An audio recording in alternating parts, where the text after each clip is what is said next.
डलहौजी 6, पठानकोट 74, धर्मशाला 134, शिमला 364। देखो ये वाला रास्ता पठानकोट से आ रहा है और ये वाला रास्ता जा रहा है डलहौजी की ओर। कैंट आएगा, उसके बाद एक मोड़ आएगा left side Dalhousie. Good morning guys, good morning from Banikhet. हम बनीखेत में रुक गए थे रात को, तो अभी का व्यू काफ़ी अच्छा है, दिखाता हूँ आपको। और तकरीबन हो गए हैं सुबह के 6:40, तो अभी हम निकल रहे हैं अमृतसर की ओर वापस। थोड़ा सा बादल भी हो गए हैं और बारिश भी हल्की हल्की स्टार्ट हो रही है। इतना नहीं है, मतलब कि अभी तो जून का मंथ है, तो 5-10 मिनट बारिश होती है, फिर बंद हो जाती है। थोड़ा गर्मी से बचने के लिए हम अर्ली इन द मॉर्निंग निकल रहे हैं। बाकी जो व्यू है कुछ ऐसा है।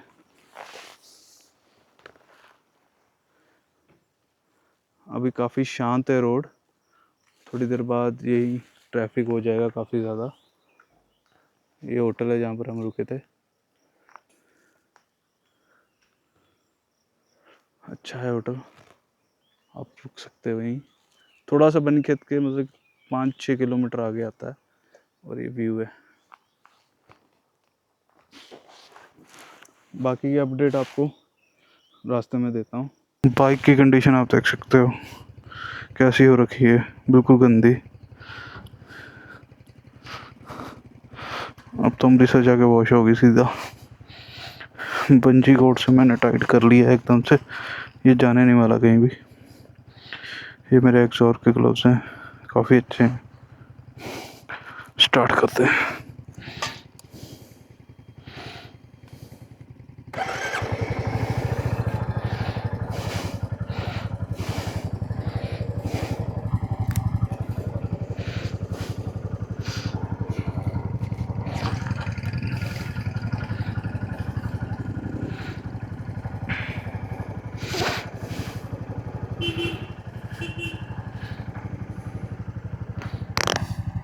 काफ़ी टूरिस्ट आए हुए हैं, लोकल तो काफ़ी आ जाता है, जैसे अमृतसर, पठानकोट, गुरदासपुर, जालंधर, ये एरिया काफ़ी बेल्ट डलहौजी की ओर आता है।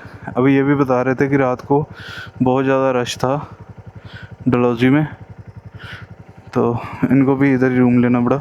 तकरीबन सारी प्रॉपर्टी फुल है, जितनी भी प्रॉपर्टीज़ है ना, तकरीबन सब की सब, मतलब किसी में स्पेस नहीं है।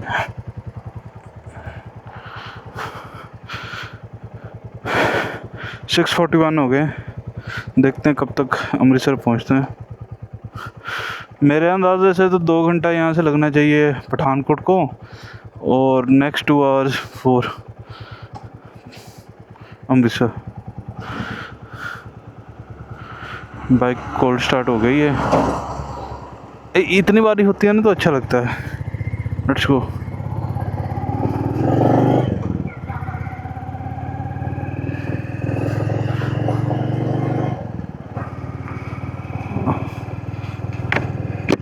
आई थिंक आज तक किसी ने दिखाया नहीं होगा जो मॉर्निंग का व्यू है बनीखेत का।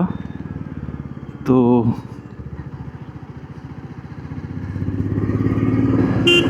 एक ये मेरा लूज़ हो गया है काफ़ी, ये वाला मिरर ना लेफ़्ट साइड का, तो इसको मैं धक रहा हूँ, मतलब कि धक्का लगाया तो ज़्यादा ही मतलब कि लूज़ हो। टूल किट है मेरे पास, बट मैं कोशिश नहीं की, क्योंकि अब मैं सोचा घर ही आकर करूँगा। अब टूल किट खोलूँगा इतनी देर में तो बारिश और तेज़ ना हो जाए।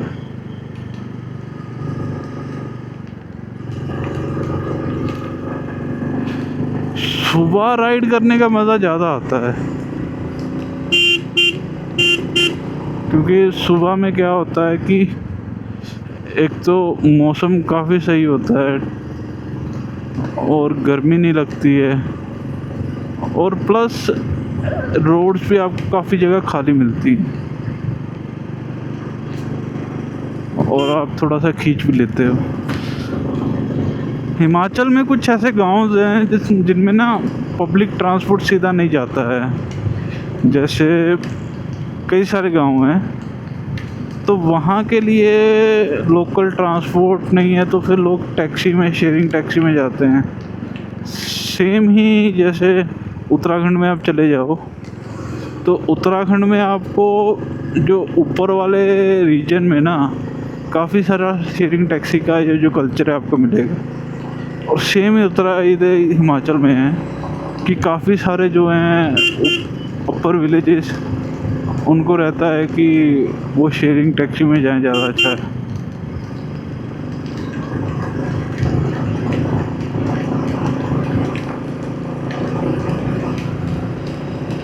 ये देखो आग लगी हुई है, पता नहीं कौन लगा देता है या खुद से लग जाती है। कोई तो कुछ तो फेंकता ही है ना जिसकी वजह से लगती है। बारिश हल्की हल्की ना तेज़ हो गई है। वो सामने डलहौजी ही दिख रहा है, वो जो पीक है ना वो वाली, मतलब होटल्स वगैरह हैं तो वो डलहौजी ही होगा, क्योंकि इतने होटल और कहीं मिलेंगे भी नहीं। और एक बात है कि ये वाला जो लास्ट व्लॉग है ना, इसमें ज़्यादातर आपको ना इंफॉर्मेशन मिलेगी पूरे रूट की, तो ये मत मिस करना। मैं फर्स्ट व्लॉग में भी और सेकंड व्लॉग में भी लिख दूंगा नीचे, और कैप्शन में डाल दूंगा कि थर्ड व्लॉग देख लें अगर आप सच पास की राइड करना चाहते हैं। तो मैं एक कंप्लीट इंफॉर्मेशन आपको चलते चलते दे देता हूँ। तो फर्स्टली तो यही है कि आपको अगर आप कहीं से भी आ रहे हो ना, आपको पहले बनीखेत का ही आना पड़ेगा। Banikhet is the main point. Banikhet से ही आगे रास्ता जाता है।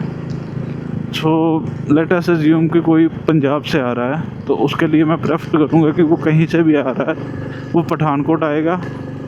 पठानकोट के बाद वो आएगा बनीखेत, जो तकरीबन 70-80 किलोमीटर है पठानकोट से, और हार्डली 2 आवर्स लगते हैं रोड से। ये मतलब सिंगल लेन ही है, 4 लेन तो नहीं है मनाली जैसा, सिंगल लेन है। पब्लिक ट्रांसपोर्ट भी आपको मिल जाएगा। तो वहाँ से बनीखेत आकर आप, जैसे आप अपनी गाड़ी से आते 2 घंटे लगेंगे, वहाँ से फिर आपको ना जैसे एक ना रीजन आता है नीचे, क्या नाम था उसका, गोली के बाद आता है देवीधार आता है, और फिर गोली आता है। गोली के बाद आता है बाथरी आता है एक नाम की जगह। वहाँ आपको एक पेट्रोल पंप मिलेगा। तो मेरी सजेशन वही है कि बाथरी में आपको ना, बनीखेत से 10 किलोमीटर है नीचे, जैसे ही आप बाथरी पहुँचो ना, आप फ्यूल अप करवा लो। वहाँ से फ्यूल अप एटलीस्ट, मतलब कि आप 10-12 लीटर तो डलवा ही लो अगर आपके पास कैन है, मतलब आपकी बाइक का एवरेज कम है तो आप कैन में डलवा लो, नहीं तो फ्यूल अप पूरा टॉप अप करवा लो, पूरा फुल टैंक। उसके क्या होगा, उसका बेनिफिट आपको मैं आगे चल के बताता हूँ। फिर आप वहाँ से निकलोगे बनीखेत से, बाथरी से निकलोगे ना, जैसे ही बाथरी से निकलते ही आपको मिलेगा आगे चमेरा डैम। 0 पॉइंट बोलते हैं उसको मेनली। 0 पॉइंट से 2 रास्ते कट जाते हैं, एक चमेरा डैम की ओर चला जाता है, एक चला जाता है चंबे की ओर। मतलब कि वो 2 रास्ते ऐसे हैं, एक ऊपर जा रहा है, एक नीचे जा रहा है। तो आपको नीचे वाला रास्ता लेना है। तो जैसे ही आप नीचे वाला रास्ता लोगे ना, तकरीबन 5 किलोमीटर नीचे जाकर आपको डैम साइट मिलेगी, चमेरा डैम बोलते हैं उसको।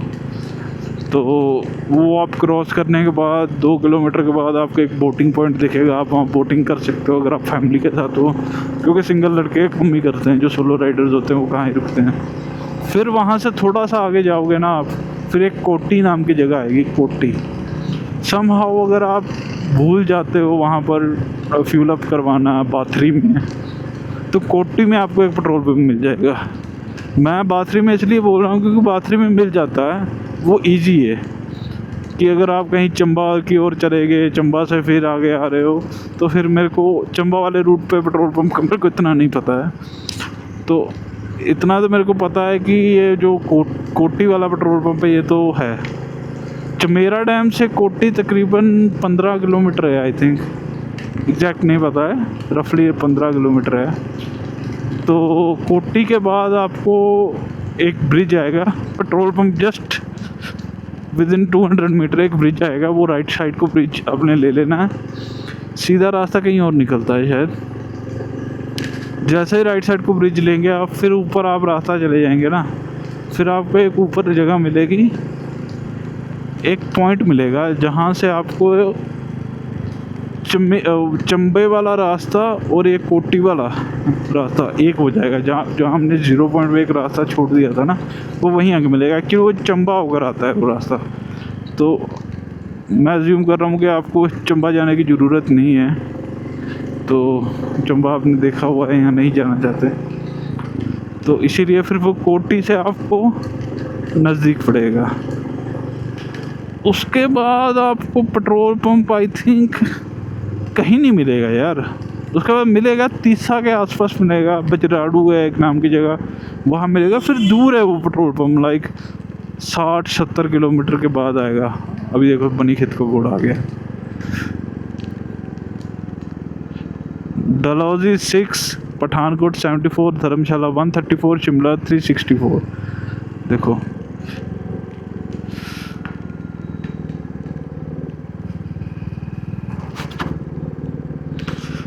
ये वाला रास्ता पठानकोट से आ रहा है और ये वाला रास्ता जा रहा है डलहौजी की ओर। तो हम जब भी आते हैं उधर से आते हैं तो इधर को जाते हैं सीधा। ये बसेज लोकल ट्रांसपोर्ट हरिद्वार से आई है, हरिद्वार, चंडीगढ़, चंबा।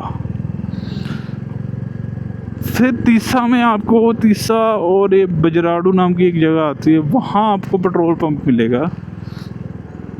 और जैसे ही आप तीसा क्रॉस करोगे ना, आपको कोई पेट्रोल पंप नहीं मिलेगा। तो मेनली तो यही है कि आपको तो पहले तो पेट्रोल का ही ध्यान रखना है। वो आपको बताता हूँ क्यों।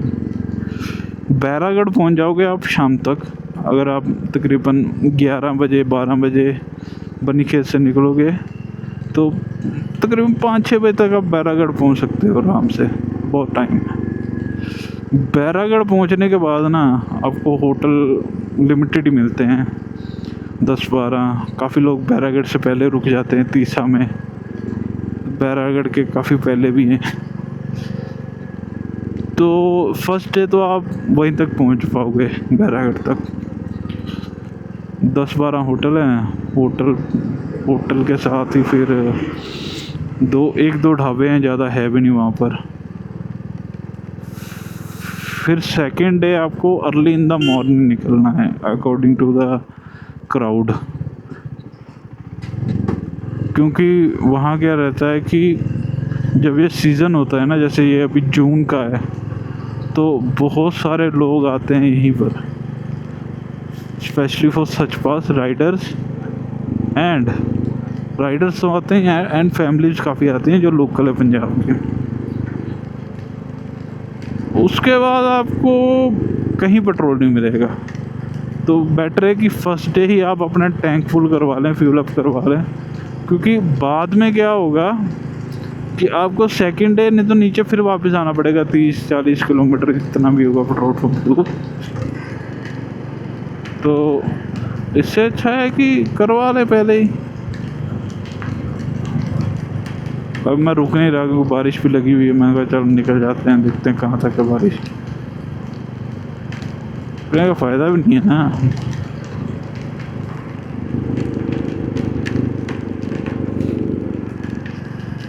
भीगेंगे ही ज़्यादा से ज़्यादा, क्या होगा।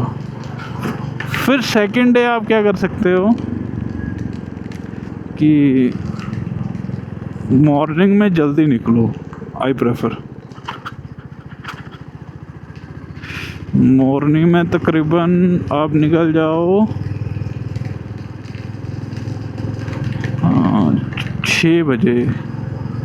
हम तो वैसे 7 बजे निकले थे, आई प्रेफर कि 6 बजे निकल जाओ, क्योंकि रश हो जाता है बाद में। बैरागढ़ से जस्ट 1 किलोमीटर आगे आपको चेक पोस्ट मिलेगी, उसको सुतरंडी चेक पोस्ट बोलते हैं। सुतरंडी वैसे आगे है काफ़ी, 10 किलोमीटर वहाँ से। वो पोस्ट पहले वहाँ थी, बट अभी वो पहले ही कर दी गई है काफ़ी सालों से। उसका मैं बताता हूँ क्या है वो। सुतरंडी चेक पोस्ट पे आप एंट्री करवाओ, आपका आधार कार्ड या ड्राइविंग लाइसेंस देखेंगे। उसके बाद वो क्या करेंगे कि आपको जाने देंगे, वो बस पूछेंगे कहाँ जाना है, आपको वापस आना है या नहीं आना है, ठीक है ना। तो बस यही 2-3 चीज़ें वो पूछेंगे, ज़्यादा वो पूछते भी नहीं है। बस मेनली उनका यही होता है कि आपको पांगी तो नहीं जाना है, या किलाड़ तो नहीं जाना है, क्योंकि काफ़ी लोग किलाड़ पांगी जाकर वापस आते हैं, तो इसीलिए वो पूछते हैं। फिर उसके बाद आपको चले जाना है आगे। आई ज्यूम कर रहा हूँ कि आप 6 बजे निकले हो, तो रास्ते में 2-3 स्पॉट्स ऐसे आते हैं स्तरंडी के 10 किलोमीटर बाद, चेक पोस्ट के 10 किलोमीटर बाद, जहाँ पर आपको ब्रेकफास्ट पॉइंट मिल जाएगा। लाइक पराठा मिल जाएगा, मैगी, चाय। नैनीखाट रहेगा 12 किलोमीटर, चाय मिल जाएगी। फिर उसके बाद आप चाय वगैरह लोगे, तकरीबन वहाँ से 1.5 घंटा और लगेगा। स्तरंडी चेक पोस्ट है, तकरीबन 2-2.25 घंटे लग जाते हैं ऊपर जाने के लिए, क्योंकि एकदम से चढ़ाई है, एलिवेशन काफ़ी है। और फिर रास्ते में सीनिक व्यू काफ़ी आते हैं, जैसे एक आधा तो वही आ गया था, वाटरफॉल आ गए थे, वाटर क्रॉसिंग्स आ गई थी।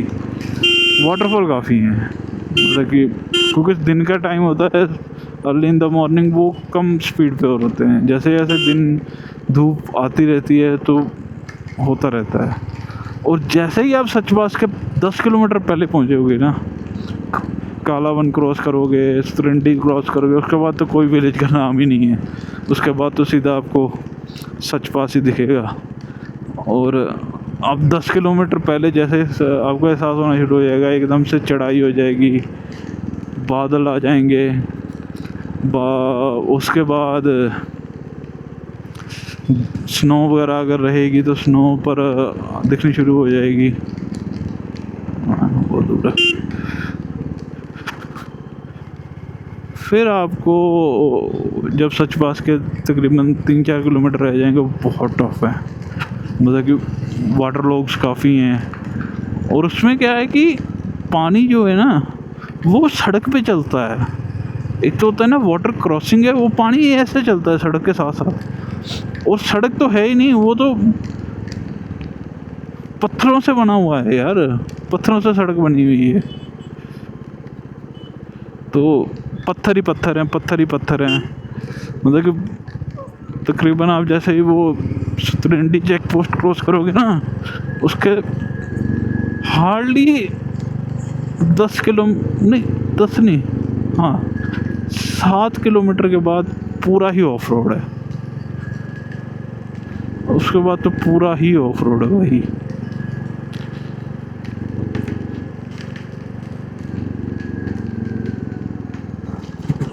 ओ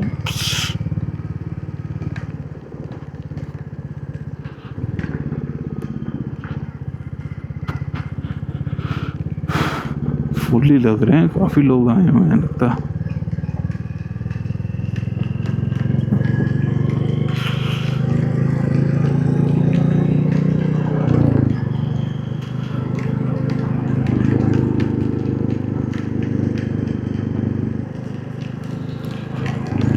फिर आप सचपास जैसे ही पहुंचोगे ना, आपको थोड़ा सा ऑक्सीजन का कमी महसूस होगी, क्योंकि मेरे को तो हुई है। तो उसमें क्या है कि आपको कुछ नहीं, ज़्यादा नहीं करना है, आपको आराम से बैठ जाना है साइड पर। वहाँ 2 ही ढाबे हैं, वहाँ 2 ढाबों में आपको चाय, मैगी, यही चीज़ें मिलेंगी, और कुछ नहीं मिलेगा। बाय कार आ रहे हो तो आपको इतनी दिक्कत नहीं, आप बोलोगे यार कहाँ ठंड है, ये है वो है, क्योंकि आप कार चला कर नहीं ना आ रहे हो, और ना ही आप बाइक चला कर आ रहे हो, तो यही है। और पेट्रोल के लिए इसीलिए बोल रहा हूँ क्योंकि मेरे को एक राजस्थान व्हीकल मिला था, वो स्विफ्ट गाड़ी थी, उसके पास वो टैक्सी वाला था। अरे वो पता नहीं क्या बंदा था, मेरे को मतलब कि उस पर गुस्सा आ रहा था, भाई तेरे को ऊपर इतना पेट्रोल कौन देगा, कहता मेरी गाड़ी में पेट्रोल ख़त्म हो गया। और टैक्सी वाला बोल रहा है, टैक्सी वालों को तो ज़्यादा होता है कि पेट्रोल हमारा ख़त्म हो रहा है, हमें डलवाना है। तो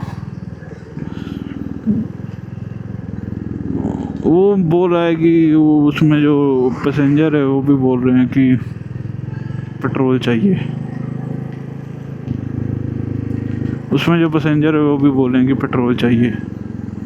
अब मैं उनको क्या ही बोलूँ, उसको पेट्रोल दे सकता है कोई गाड़ी वाला, लाइक जिसके पास ऑलरेडी इतना पेट्रोल है, मोटरसाइकिल वालों के पास कहाँ ही पेट्रोल होता है, इनकी 15 लीटर की टंकी होती है, ऊपर जाने में भी देखो कितना खर्च होता है।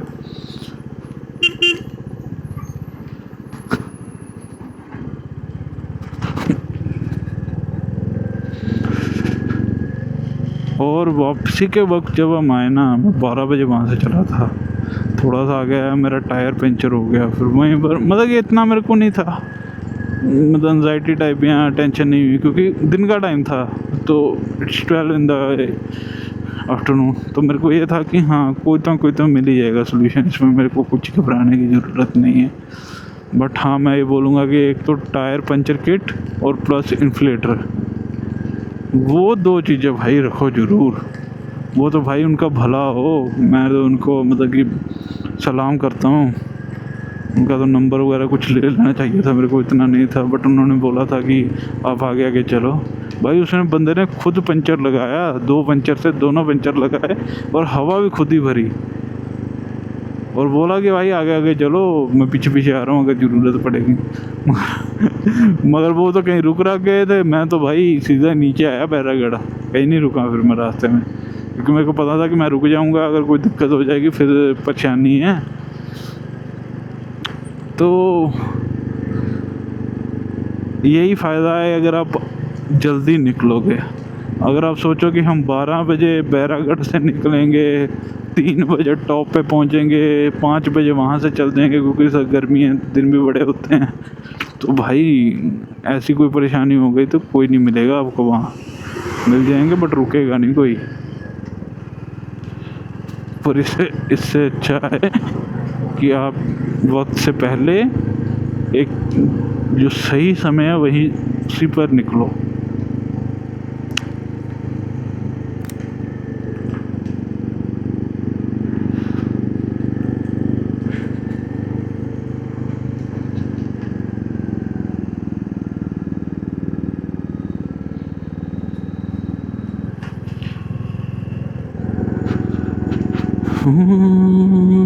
सिंधु का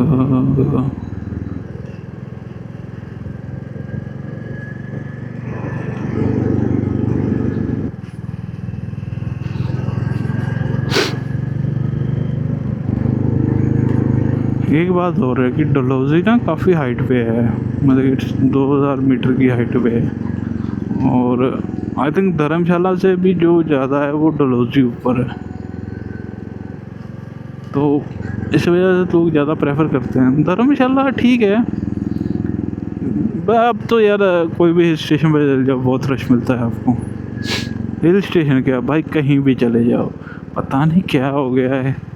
पहले लोग जाते थे, कोई जाता था, अब तो भाई एक ये भी है ना, उस टाइम पॉपुलेशन कम थी आई थिंक, अब पॉपुलेशन ज़्यादा हुई है, पहले नहीं थी इतनी पॉपुलेशन। आज से 15-20-25 साल पहले की बात कर रहा हूँ, तब छोटे छोटे थे ना, जो लोग छोटे थे वो बड़े हो गए हैं, उनकी भी शादी, उनके भी बच्चे हो गए हैं, तो इसी वजह से अब हर जगह में ना रश होने लगा। कोई भी प्लेस पे चल गया, टूरिस्ट प्लेस कोई भी है ना भाई, इतना रश है ना, इतना मतलब कि पूछो ही मत कुछ।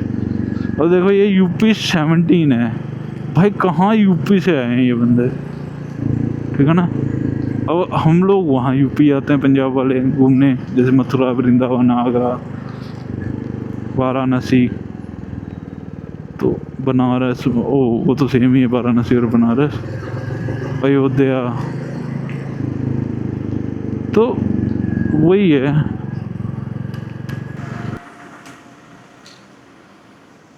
हेलो दोस्तों, तो तकरीबन 7 बजे मैं निकला था बनीखेत से।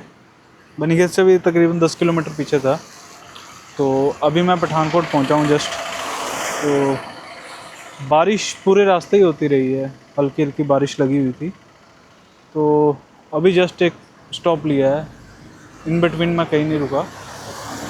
तो अभी मैं नेशनल हाईवे पे हूँ, मेरे को नंबर नहीं पता कितना है, और यही हाईवे इस साइड से आ रहे हो आप, तो ये हाईवे जलंधर अमृतसर से सेम यही आ रहा है, दिल्ली जलंधर, यही एक कनेक्टिविटी रोड है जो पूरे हिमाचल को पंजाब से जोड़ती है।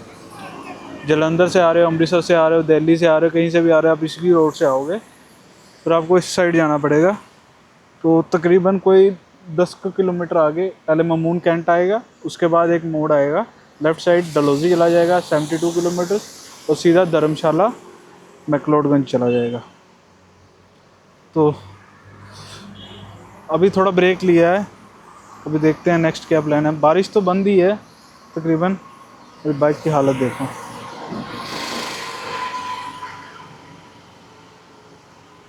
इस बार मैंने अच्छे से बांधा था, लेकिन कुछ नहीं हुआ।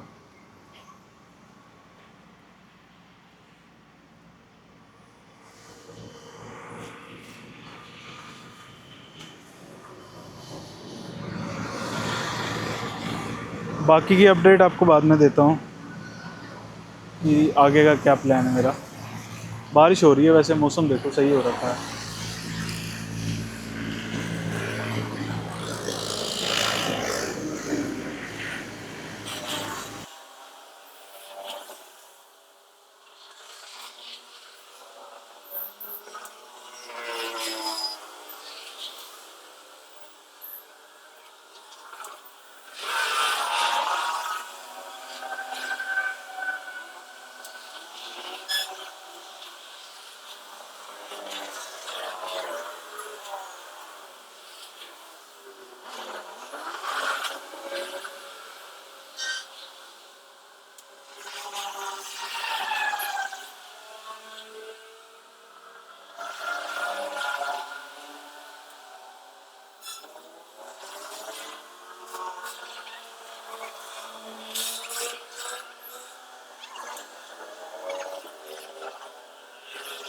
तो गाइज़ मैं बीच में रुक गया था पठानकोट में अपने रिलेटिव्स के यहाँ। तो अभी मैं पठानकोट अमृतसर हाईवे पे हूँ। थोड़ा रुक गया था मैं, यहाँ कुछ काम था, तो बस चल रहे हैं वापस। पठानकोट से तकरीबन 15-20 किलोमीटर में आ चुका हूँ। यही हाईवे आगे जाकर J&K और हिमाचल को जाता है, और इस साइड से अमृतसर आता है। और ये वैन आ गई है, ये बाइक है। भैया भी आ गए हैं अपनी गाड़ी लेके। ये अब बेचेंगे सोडा। चलते हैं यहीं से। कुछ रह तो नहीं गया, फ़ोन ले रही है, ठीक है।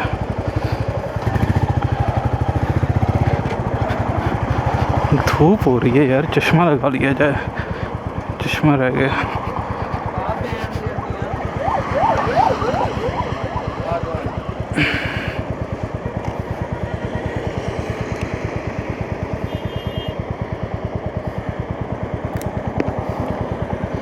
हाँ, अब थोड़ा ना सही चलेगी बाइक, क्योंकि आंखों में पड़ रही थी धूप ना। अगर आप बिना चश्मे के ना, सनग्लासेस के राइड करते हो ना, चाहे वो कार में या फिर बाइक में, तो एक बार ना सनग्लासेस लगा कर राइड करके देखना, तो you will feel the difference between कि सनग्लासेस से क्या इफ़ेक्ट पड़ता है। पोलराइज्ड ले लेना, कोई भी ले लो, 300-400-500 तक कोई भी, पता चल जाता है ना। अभी मेरी कोशिश रहेगी कि मैं सीधा अमृतसर ही रुकूं। अमृतसर यहाँ से है तकरीबन, अमृतसर यहाँ से है, आर्कियोलॉजिकल साइट है वहाँ पर, तख्ते अकबरी। तख्ते अकबरी कहते हैं कि जब उसको अकबर, ये देखो ये सारा बिना कोई इंडिकेशन, बिना कोई इधर उधर देखे, तो तख्ते अकबरी का क्या था कि जब अकबर को सिंहासन दिया गया ना, जब पहली बार उसको उस सिंहासन में बिठाया गया, मतलब कि उसको पावर्स दी गई, तो वहीं पे दी थी। तो ये मेन इम्पोर्टेंस है। फिर गुरदासपुर से एक निकलती है डेरा बाबा नानक रास्ता निकलता है, जहाँ पर चोला साहिब एक शायद गुरुद्वारा है, और वहीं पर एक करतारपुर कॉरिडोर है जो अभी सस्पेंडेड है ड्यू टू सिक्योरिटी रीज़न, जिसके साथ हम पाकिस्तान जा सकते हैं। पाकिस्तान एग्जैक्टली नहीं, जस्ट एक बॉर्डर के साथ एक वो है, एक गुरुद्वारा है। कहते हैं कि गुरु नानक देव जी के लास्ट टाइम वो वहीं पे थे, तो उस गुरुद्वारे की बहुत सारा इम्पोर्टेंस है। तो पाकिस्तान में होने के कारण बहुत से लोग नहीं जा पाते थे। तो 2019 में पाकिस्तान एंड इंडिया की एक MOU हुआ, जिसके चलते उन्होंने एक ऐसा सिस्टम बनाया कि पाकिस्तान में इंडियन जा सकते हैं, बट उनको किसी भी तरह की वीज़ा स्टैंप की ज़रूरत नहीं है। एक प्रकार का एक अल्टरनेटिव मिलता है, वो उसको ना एक पेज होता है, ETA टाइप होता है, तो वो सिर्फ ये दिखलाता है कि आप पाकिस्तान जा रहे हो। कोई स्टैंपिंग नहीं, कोई कुछ नहीं, सबके उसके बिना भी, डिपार्चर अराइवल के बिना भी वो सब हो जाता है। अभी वो सस्पेंडेड है लास्ट ईयर, जब वॉर लाइक सिचुएशन हो गई थी और पहलगाम अटैक हुआ था उसके बाद से।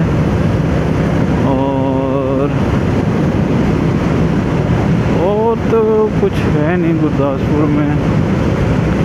बाकी ये आर्मी एरियाज़ हैं, गुरदासपुर हो गया, पठानकोट हो गया।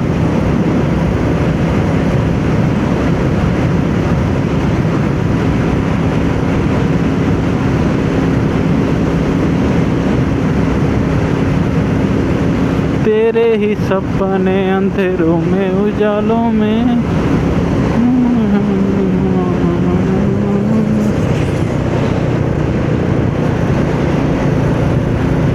क्या मुझे प्यार है ऐसा खुमार है। सम्मुचक ये रास्ता ना, इधर एक मंदिर है, वो एक्चुअली पठानकोट से जब हम जलंधर जाते हैं ना, उस हाईवे पे मिलता है, बट इधर से भी रास्ता मिल जाता है जब लोग इधर से अमृतसर से आते हैं। काठगढ़ वो शिव जी का मंदिर है, वो वहाँ पर वह शिला है एक शिव जी और पार्वती की, तो काफ़ी लोग जाते हैं वहाँ पर। यूट्यूब पे सर्च करना काठगढ़।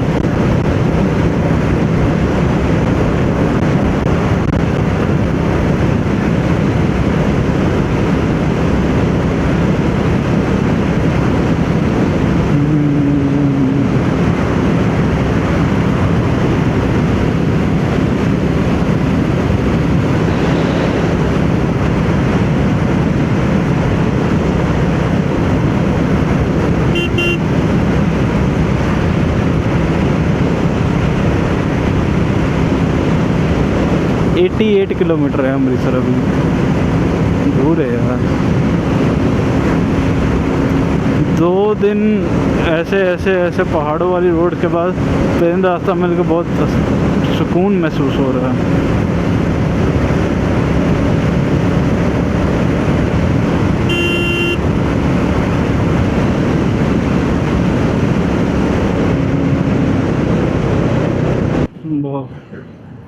धरना प्रदर्शन स्टैक।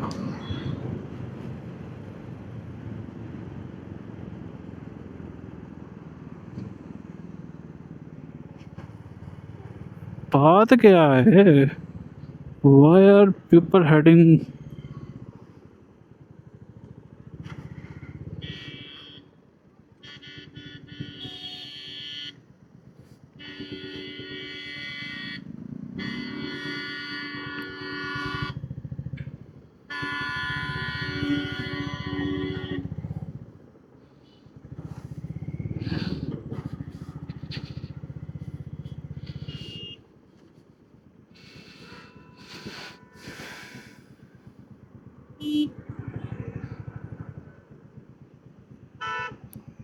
बंद है, बंद है, बंद है की गल है?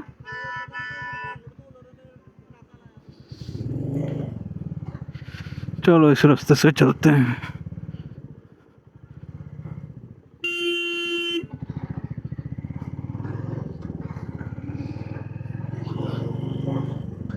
पहलियों के बीच में से आपको आज लेके जाते हैं एक्चुअली ये रास्ता उधर से ना मिलता है आगे, वो आगे एक गाँव है कथु नगर, वहीं से निकलता है। कोई नहीं, ज़्यादा फ़र्क नहीं है। थोड़ा सा रास्ता ख़राब है, ध्यान से चलाना पड़ेगा।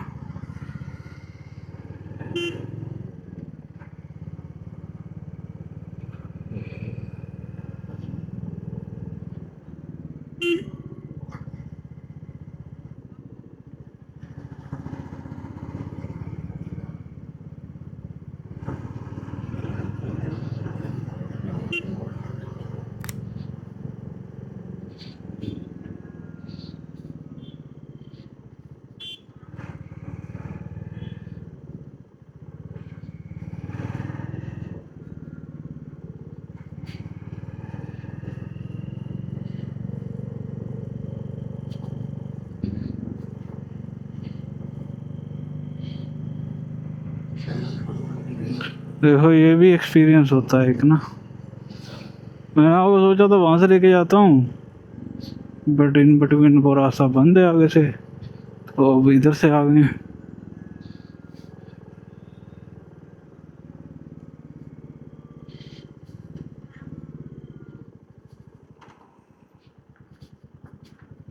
तो भाई का टायर पंचर हो गया।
चलो अपने को क्या है, कंटेंट मिल गया अपने को तो।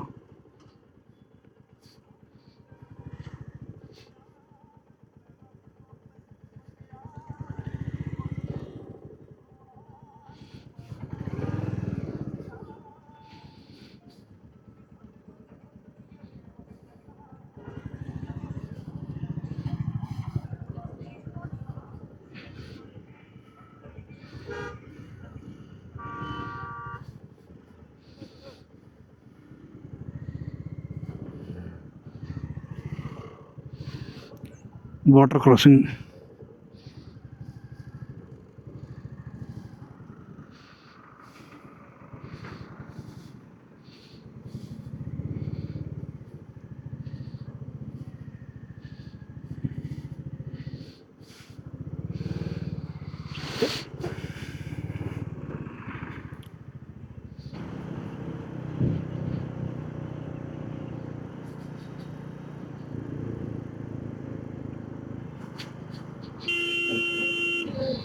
शबील लगी हुई है पानी पीने के लिए ना, हमारे यहाँ लगते रहते, पूरी गर्मियाँ चलती है ये चीज़ ना। फ्री में मीठा पानी, रूह अफ़ज़ा जिसको बोल देते हैं पंजाब से बाहर, जलजीरा, फ्रूट, बहुत सारी चीज़ें मिलती हैं। और ये हम पहुँच के हाईवे के ऊपर, 2 किलोमीटर यहाँ से हटता ये कत्थू नंगल वाली नहर है। इसमें पानी पता नहीं है या नहीं है।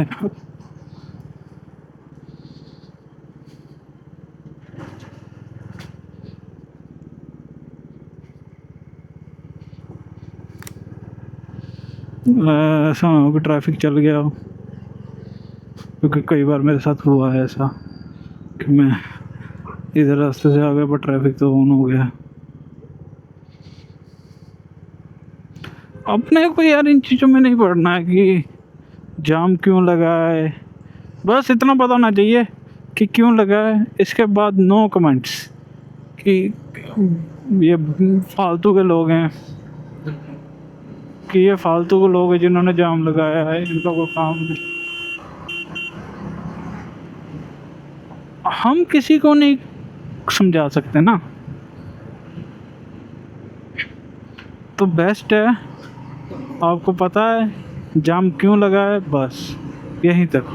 इसके बाद नो कमेंट्स ऑन एनीबॉडी। ये स्वीट्स में चल रहा था काम है, बीच में गाँव में फंसे। Welcome to Amritsar. तो दोस्तों हम पहुंच गए हैं अमृतसर। ये अमृतसर का बाईपास है। ये जो लेफ़्ट रास्ता जा रहा है ये अमृतसर की दूसरी एंट्रेंस की ओर जा रहा है। मैं अमृतसर की दूसरी एंट्रेंस की ओर जा रहा हूँ जहाँ से मेरा घर नज़दीक पड़ता है।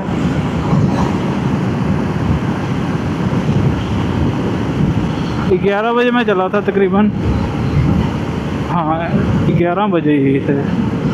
मैंने टाइम शायद नोटिस नहीं किया था, वैसे 11 ही बजे थे। 134 1 घंटा 34 मिनट मेरे को लगे हैं।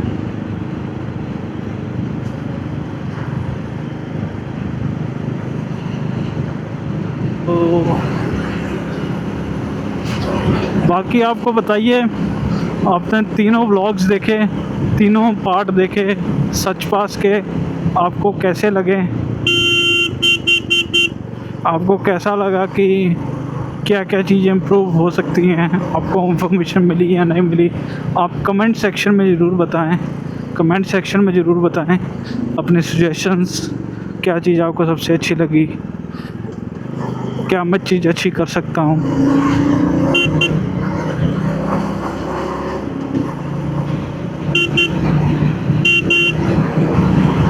मिलते हैं फिर कई एक नई सीरीज़ के साथ जल्द ही।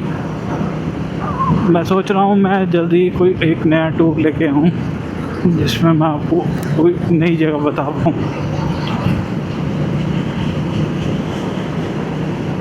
Hope you enjoy my Sach pass series. Please subscribe, like, comment and press bell icon. Thank you.